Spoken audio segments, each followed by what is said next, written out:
celebrate for today and also over the weekend. First, we have Umpa Red Eagle, whose birthday was on Saturday. Happy birthday.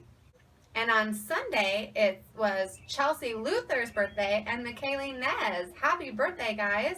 And today, Piper Cruz and Caden Williams. Happy birthday, guys. I am going to be reading Giraffes Can't Dance by Giles Andre and illustrated by Guy Parker Reese. I love this book because it teaches us that we can dance to our own music. And not only is it okay, but it's wonderful to be a little different. Giraffes Can't Dance. Gerald was a tall giraffe whose neck was long and slim, but his knees were awfully crooked and his legs were rather thin. He was very good at standing still and munching shoots off trees, but when he tried to run around, he buckled at the knees. Now every year in Africa, they hold the jungle dance, where every single animal turns up to skip and prance.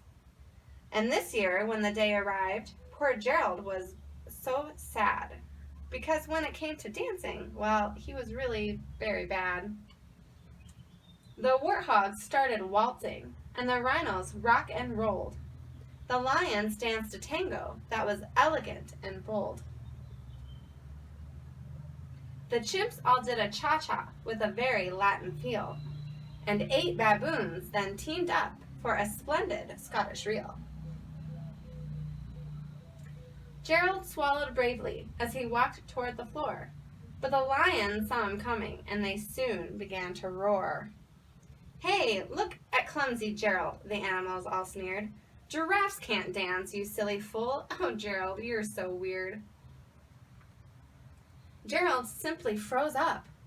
He was rooted to the spot. "They're right," he thought. "I'm useless. Oh, I feel like such a clot." So he crept off from the dance floor, and he started walking home. He'd never felt so sad before, so sad and so alone. Then he found a little clearing, and he looked up at the sky. "The moon can be so beautiful," he whispered with a sigh. "Excuse me," coughed a cricket, who'd seen Gerald earlier on, "but sometimes when you're different, you just need a different song." Listen to the swaying grass, and listen to the trees. To me, the sweetest music is those branches in the breeze. So imagine that the lovely moon is playing just for you. Everything makes music if you really want it to. With that, the cricket smiled and picked up his violin. Then Gerald felt his body do the most amazing thing. His hooves had started shuffling, making circles on the ground. His neck was gently swaying, and his tail was swishing round. He threw his legs out sideways, and he swung them everywhere. Then he did a backward somersault and leapt up in the air. Gerald felt so wonderful. His mouth was open wide. "I'm dancing. Yes, I'm dancing. I'm dancing," Gerald cried. Then, one by one, each animal who'd been there at the dance arrived while Gerald boogied on and watched him quite entranced. They shouted, "It's a miracle! We must be in a dream. Gerald's the best dancer that we've ever seen."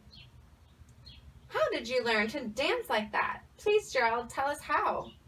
But Gerald simply twirled around and finished with a bow. Then he raised his head and looked up at the moon and the stars above. "We all can dance," he said, "when we find music that we love." Thanks for listening to my story, Roadrunners. Again, I can't express how much I miss you, and I cannot wait till I can see you again. I hope you have a fabulous day. Bye!